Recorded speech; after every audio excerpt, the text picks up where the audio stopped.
In 2025, the Guardians repeated as AL Central champs for the first time since the 2017 and 2018 seasons. We'll tell you who and what stands in the way of a three-peat in 2026. Tanner Bobby of the Guardians, and you're listening to Locked On Guardians. You are Locked On Guardians, your daily podcast on the Cleveland Guardians. Part of the Locked On Podcast Network, your team every day. Hello, Guardians fans. Welcome back on into Locked On Guardians, the only daily Cleveland Guardians podcast that covers your team every single day. As we said, the majors, the minors, the draft, and everything in between. Do you feel like it's baseball season yet? It was almost 20 degrees in Cleveland.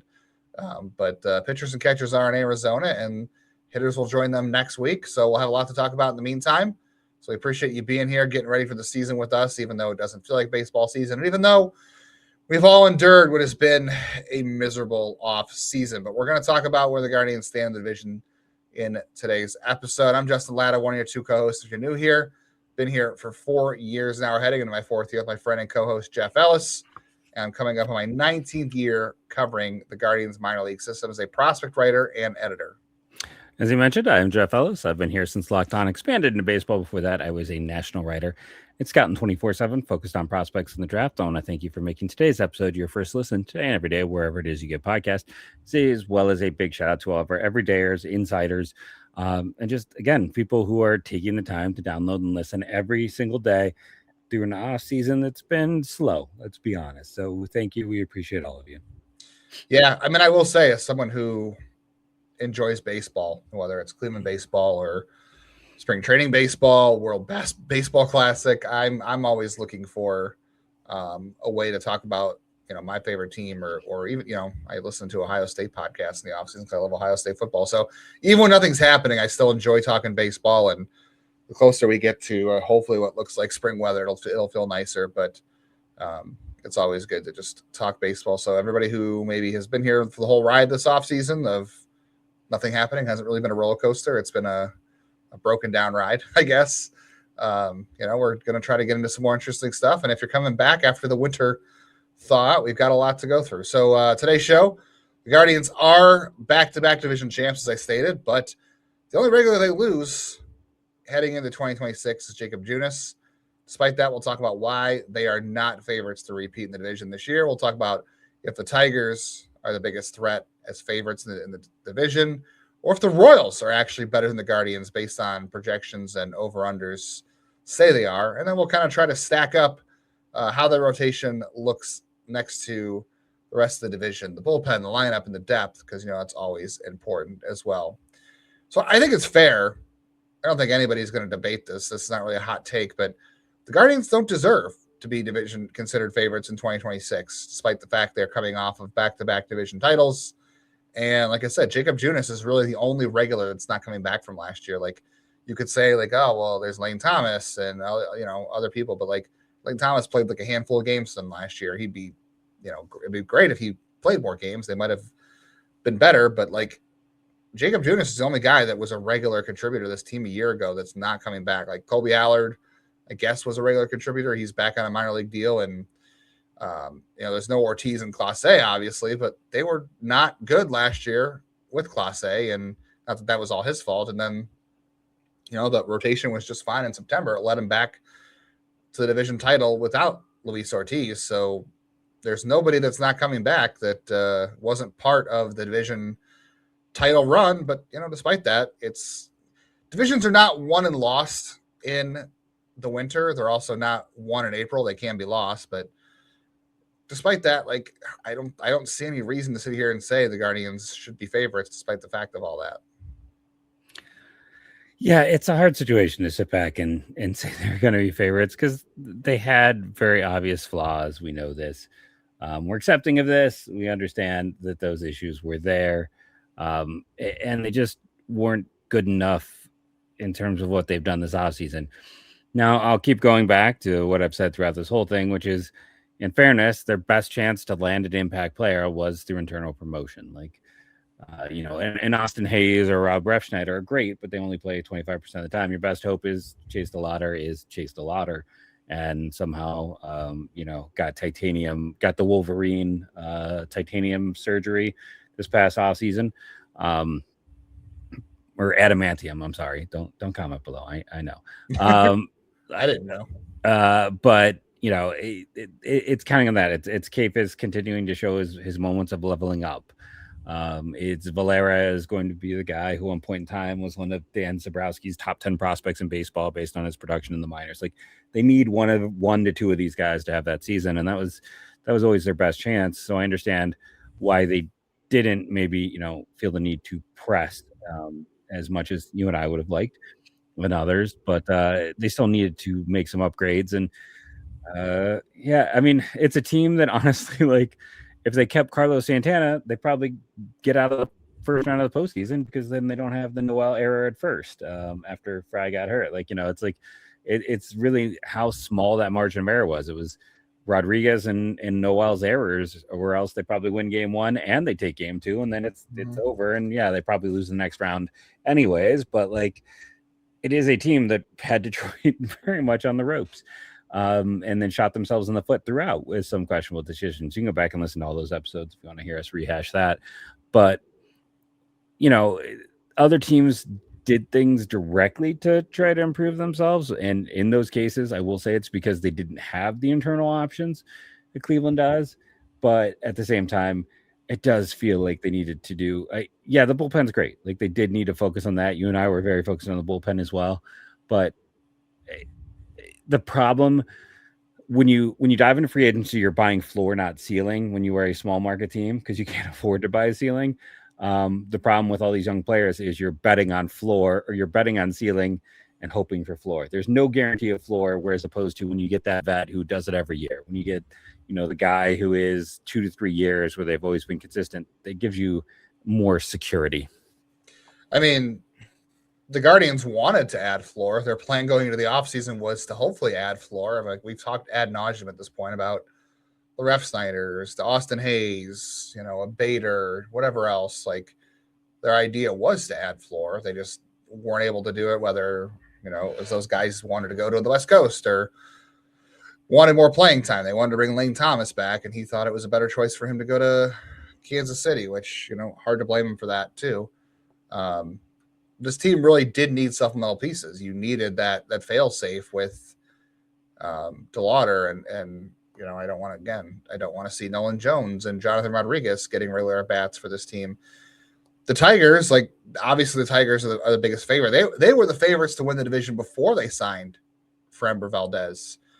The Tigers, they're different than the Guardians. Like, even though they're only a few, 4 hours away in terms of geography, 3 hours, I guess, depending on from Cleveland. 3 hours. It's really about. I mean, when I would go see family in Dearborn, I would say it was 3. I drove there last year, and don't ask me how that went. They're very different in terms of population and market size. Very different. Like, they support 4 sports up there, and they get the whole state. There's not like a Cincinnati. They get the whole in state, there. and it's the greater Detroit area has a much bigger population than the greater Cleveland, Anyway, they were able to play for floor and ceiling. Like, they're playing long term and short term, because we've been talking for a couple of years now about, 2026 is it for Tarek Skubal. Like, he's going to be gone. They went out and signed Framber Valdez, so they make a better run for 2026 when they pair those two together, and they have Valdez to sort of soften the blow of losing Skubal in the offseason. And to make it tougher is that, the Guardians want to say, like, oh, we think we can get better with internal promotions and growth. The Tigers can't do, because they arguably have the best prospect in the division in Kevin McGonigle. Like, he's going to be up this year, and, we'll see how he does his rookie year, but he's going to be up this year, and he's the best prospect in the division. So not only do they go out and they retained some bullpen help, but they also added Valdez, and they also are going to have the best prospect in the division come up this year too. So they got better externally and internally, and the Guardians did not, despite the fact that they've come back from. And DeLauter, to me, would be every bit as good as McGonigle as a prospect if he could play 100 games, but he's, again, topped out at 57, and that's why I mean, they're almost lucky in a way to be seen as one of the best farm systems, despite that, because they have other pieces. But some people think DeLauter is their top prospect, but it's hard to say that when you're the number one ability is availability, and he doesn't have that. So if someone's saying that, they're not paying attention. I think that's the it's hopium. I don't know. It's just their. Well, if he could do this, well, if the old saying is, if one of my relatives was a different gender, whatever. Anyway, that's a story for another day. All right, we're going to talk about the Royals. They're projected to finish ahead of the Guardians in a lot of places too. We're going to talk about the Twins, the White Sox, how the rest of the rosters stack up, and if the Guardians can outperform the projections. We'll get to all that on the rest of today's show. Some people, they like tax season. Your tax person, for example, or people who do taxes for a living, they like it. I'm not one of those people, and if you're not, you don't want tax season to take over your life. This year, TurboTax is making it easier than ever to hand things off and move on with your day. With TurboTax full service, you can have your taxes done for you by a trusted local expert start to finish without the stress or guesswork. As Jeff and I have said multiple times, I have multiple 1099s from here, from different news outlets, different sports outlets. And doing that stuff all on my own would be a little bit complicated with my normal W-2. So I'm going to have a local expert do it. I need someone like TurboTax. And for a limited time, you can have your taxes done by a local TurboTax expert for just $150, all in. If a TurboTax expert did not file for you last year, you only got about a little over 2 weeks to take advantage of the offer. You got to file by February 28th. Take taxes off your plate this year. Get back to your life. Visit turbotax.com/local to book your appointment today.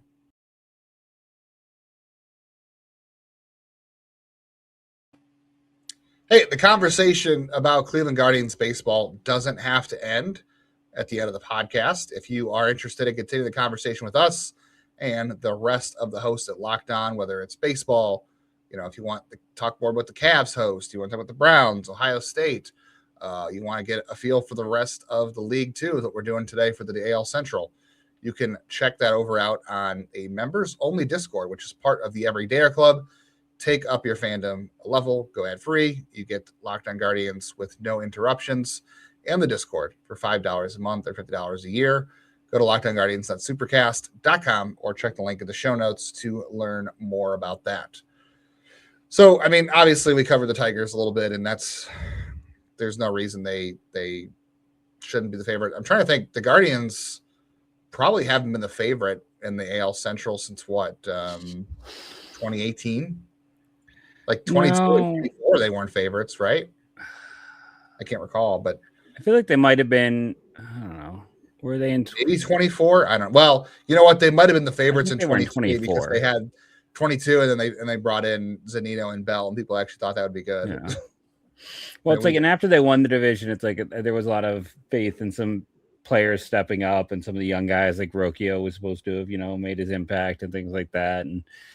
It's like after they won that division, you had Bieber and you had McKenzie. And so I don't know. I'd have to go back and look. Because I think, it's they might have been the favorites in 23. They might have been the favorites in 23. Or 20. Was that 23? My years are getting confusing. Yeah.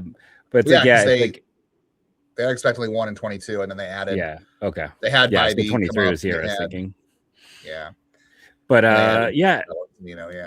I think the one thing it's like we tend to forget, it's like towards the end of the Lindor era, because the White Sox were supposed to be, the next, they had the top prospect pool in the division, that they were supposed to be the team, and then they managed to self-implode. Yeah.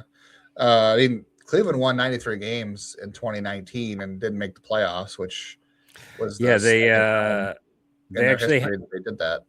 They had they because it was the old draft system. It's one of my favorite little bits and pieces. They actually had to pick after the Washington Nationals, who won the World Series that year, because that was back when it was based entirely. They had a better record than Washington. They had a better record than the Washington Nationals, which is whenever anyone talks about like, oh, it doesn't matter if this team makes the postseason, they can't get in. Where it's like that 2019 Washington Nationals team, yes, they had great pitching, but they had a lot of holes, and like sometimes you just got to be lucky. You got to be lucky in your timing, and it takes. Who had the Diamondbacks going to the World Series in 2023?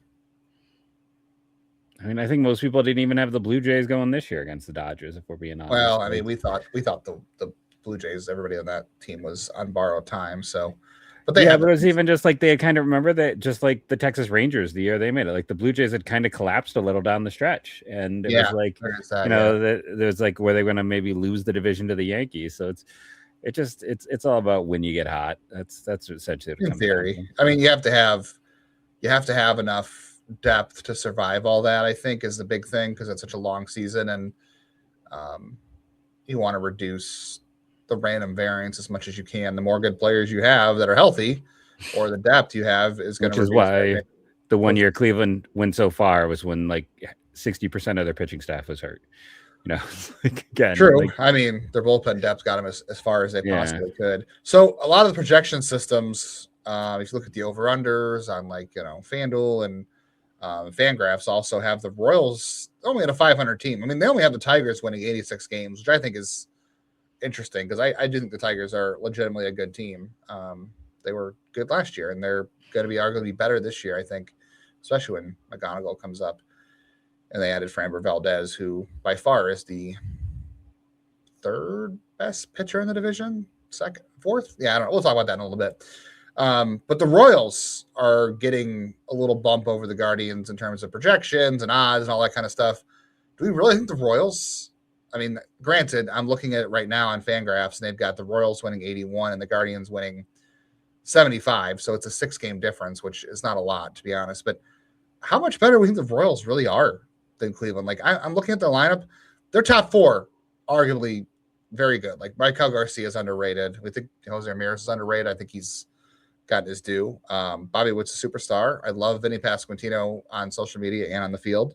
Salvador Perez is going to be 36, but no signs of slowing down. And then after that, the lineup kind of falls off. And then I don't really love the rotation. I think their bullpen is 3 or 4 deep, which is nice, but I don't think they're that much better than Cleveland. I guess I can see why you would say like they're better, but I don't see a big gap here. Do you? On paper, I do. I absolutely do. I think the rotation is worlds better than Cleveland. Just because, like, looking at what they have in that rotation, we talked about the statistics are not kind. A lot of places rate Cleveland is like the second worst rotation in the division. When you're looking at some of the advanced, on YouTube, Jeff's cat was just trying to scale his chair, and yeah, I don't know what that was. She likes to yank and pull and scratch when I'm not paying attention.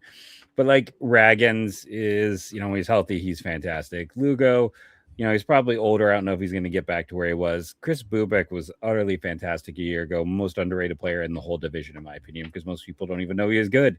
Then Michael Wacha, just silently goes about and does his job every year.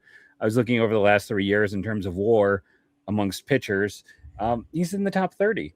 He is just solid every year. You can count on him. And Noah Cameron's a young, fun guy for them. And when you look at their offense, you mentioned their big three of Pasquantino, Witt, and Garcia. I would take over our big three of Juan Manzardo and Jose. Oh, 100%. It's not even close. Carter Jensen is their Chase DeLauter, and he's up there. And we'll see how Thomas and Collins work. I'm still not much of a Jack Caglione believer, just because of what we talked about on the show before. But I prefer their lineup. I prefer their rotation. The bullpens are kind of a toss-up. But this is where it comes down to the stuff that's, I think one can also make the case, honestly, too, while I'm on them, that Matt Strahm was the second biggest addition in the whole division. You could honestly, I think, make that case in terms of just, skill and ceiling, or, how much high level behind Framber. I think you can make that case. It's because the additions weren't that, at least in terms of the contenders. I'm only really looking at 3 teams. Yeah. Right. So I can understand why Kansas City so high, but here's the bottom line. They massively underachieved a year ago. Now they did have their issues. There was some health but they've had a lot of guys not step up. They've had a lot more decline issues than Cleveland. Kataro does a good job there, but it feels like Cleveland's a little more in step. And I still would give Cleveland the edge, even though I talked about all that other stuff, because I think Cleveland has the advantage when it comes to some of the coaching, some of the management, some of that stuff. Not to say that Kansas City isn't good in those areas. I think they are, but even when Cleveland got down a year ago, they still bounced back. When Kansas City kind of folded, it was a house of cards, and they just collapsed under their own weight. And it's also that where it's Bobby Witt is an unbelievable player. He's a top 5 talent. And our top 100 players that we're doing for the channel, I put him ahead of Jose. But when you have the Jose and you have those guys who've been in the postseason, have that experience and help keep the team up, like that is Kansas City is lacking that right now. I think they kind of lack the guys, the veteran leadership, the importance of that, which is words I never thought I'd say a decade ago. I was like, if it's not quantifiable, then I don't care. But I think there's some things that are unquantifiable that Cleveland has an advantage for. These teams are relatively close. I can see on paper why you like Kansas City. I still would lean towards Cleveland. Glad you brought that up. The unquantifiable, the stuff that doesn't show up on paper projection. We'll talk about the Guardians can outperform their projections compared to the rest of the division. We will talk about the Twins, the White Sox a little bit as well. And we'll try to compare rotations, lineups, bullpen, depth, all that good stuff heading into spring training and the rest of today's Locked On Guardians.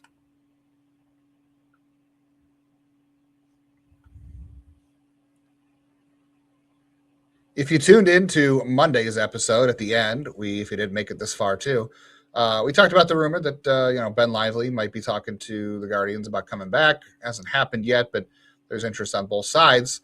That knowledge, we first dropped that over on our insiders. So if you're not interested in the Discord, but you'd like to chat with Jeff or I one-on-one, maybe you'd like to ask us some questions for mailbag episodes, go back and forth about other rumors, things like that, you can check out the Insiders Club, and that is joinsubtext.com/LockedOnGuardians. All those people heard the Ben Lively rumor first. So if that interests you, you can check that out, and we will enjoy talking Guardians baseball and all things baseball with you over there.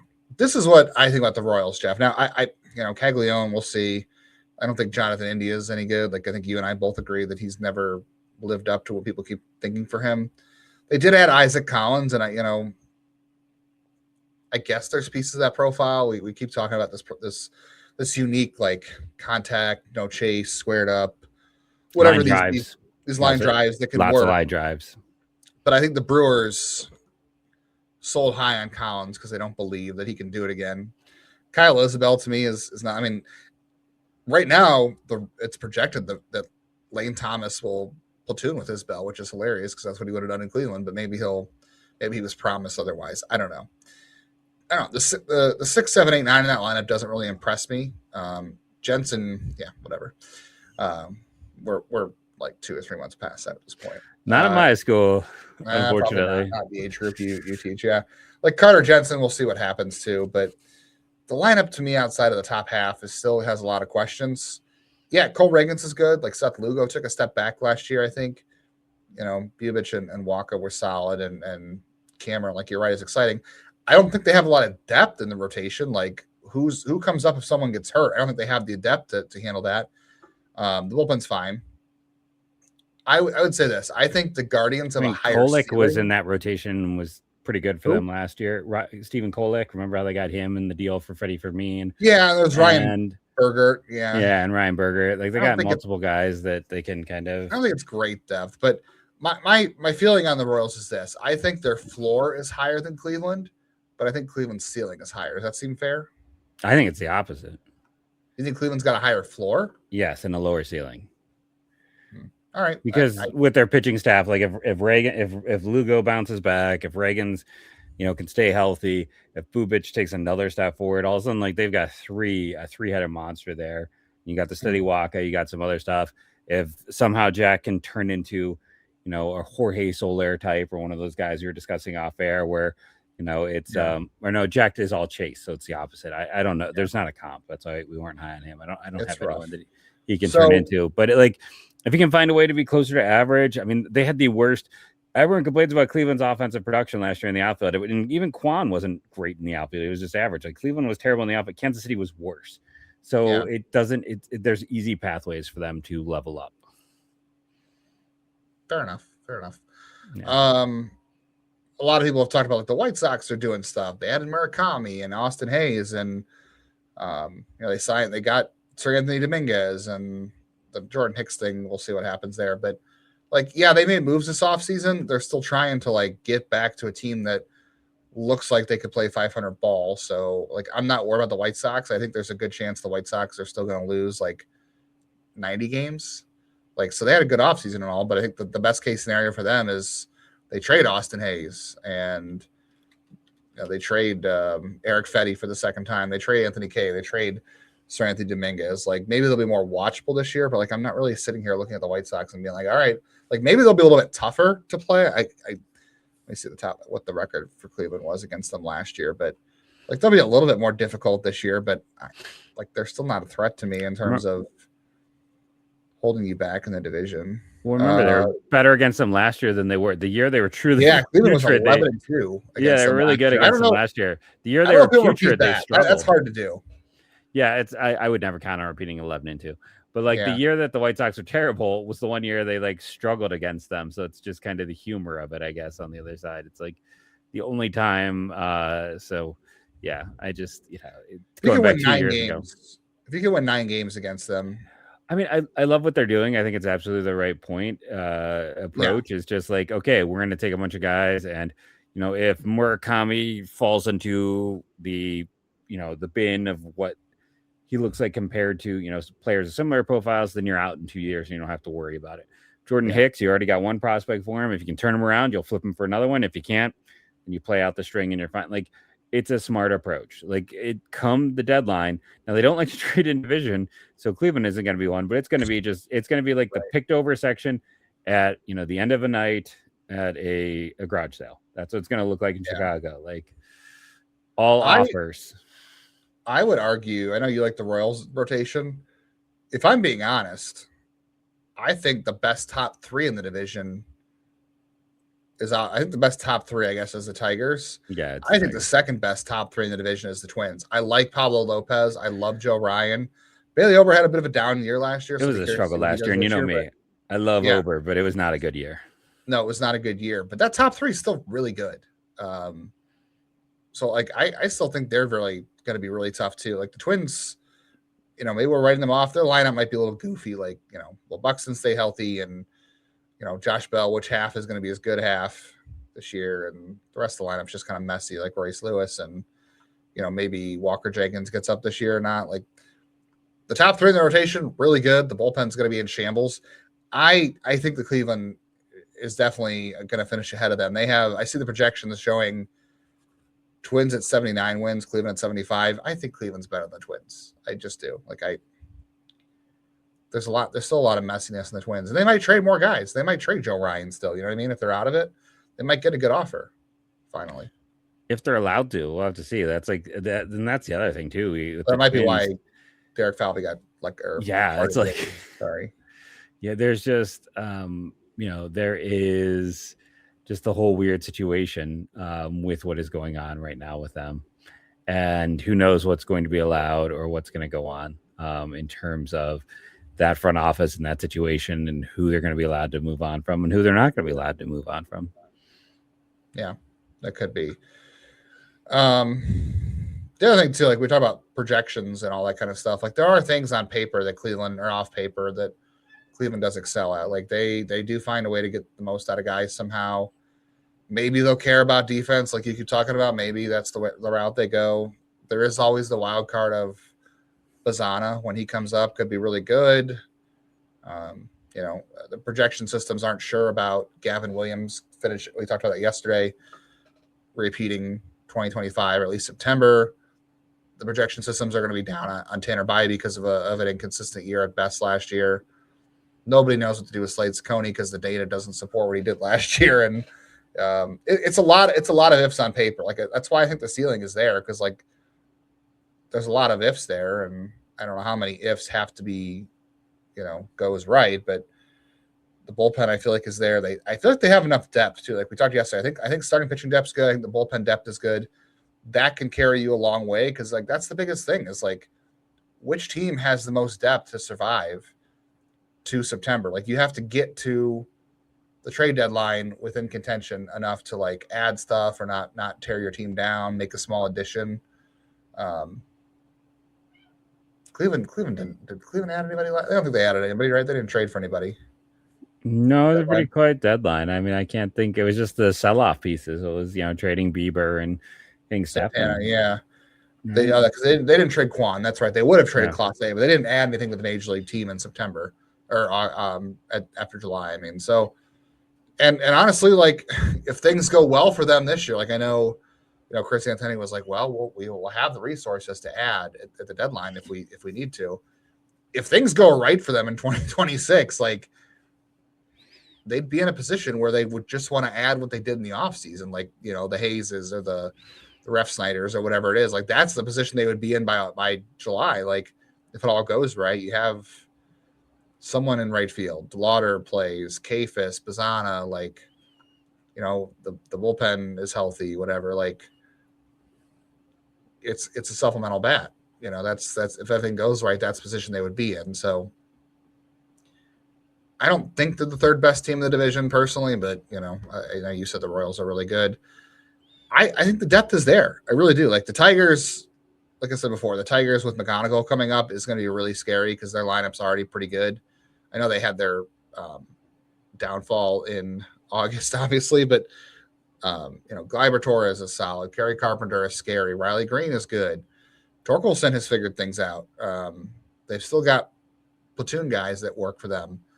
And then you bring up a guy like Kevin McGonigle, they're going to raise their ceiling and their floor at the same time. And then you got a guy like Framber Valdez. Their bullpen, like, I don't know, Kenley Jansen's 38. Is he going to hold up? Like the bullpen could be a little bit iffy for the Tigers there. So I think the Guardians bullpen stacks up with the Tigers. The rotation obviously doesn't. Nobody's does. The Guardians probably have the fourth best lineup in the division. Like, would you take their lineup over the Twins? No. White Sox? I would not. I mean, I'd probably put them ahead of the White Sox just because I don't even. So that's fourth. Yeah. And let's see, rotation. Like we were talking about this off air. Like Gavin Williams is the fourth starter or third starter on the Tigers? Third or fourth, yeah. The third is he the second starter on the Royals? Third? No, I mean that's the thing. It's like depending on Luke. I mean, you could make a case like depending if you're looking at kind of the bigger picture of advanced stats, he'd be fourth on the Royals because again, advanced stats did not like Gavin Williams at all and saw him as a So the only other team he'd be number one on in the division is the White Sox. Yes. Yeah. And I think the same for Tanner Bybee. He'd probably be a number two behind Shane Smith based on last year. Yeah, and he might not even make a rotation for some of the teams in the division.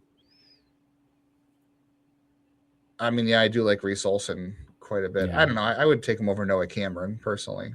I mean, after what we saw, like I've said, I expect him to bounce back. But I mean, based on the years they had, I don't think there's anyone who would not take the athletic lefty and Noah Cameron over Tanner with his struggles. All right. Well, Jeff doesn't seem as optimistic about how the Guardians are stacking up in the AL Central heading into 2026, unless he's convinced that the magic ghosts or whatever you want to call it, the vibes are good enough for the Guardians. Let us know what you think of the Guardians roster compared to the rest of the AL Central heading in to spring training. Guys will get hurt. There might be still moves coming for other teams. We saw a flurry of moves on Monday afternoon, which was interesting. All that kind of stuff. So let us know what you think. See if you think the ghosts or the guardian angels in the outfield can help them this year. Thanks for tuning in. Make sure you subscribe and follow to get the latest episodes. Check out the Everydayer Club. You get the ad-free episode, members-only Discord access, as I talked about, and that's over at lockdownguardians.supercast.com. Tomorrow, college baseball. We'll talk about some draft and college baseball things to keep your eye on heading into that season. Actual baseball being played this week. See what happens when the Tigers don't spend $16 million on Alex Cobb.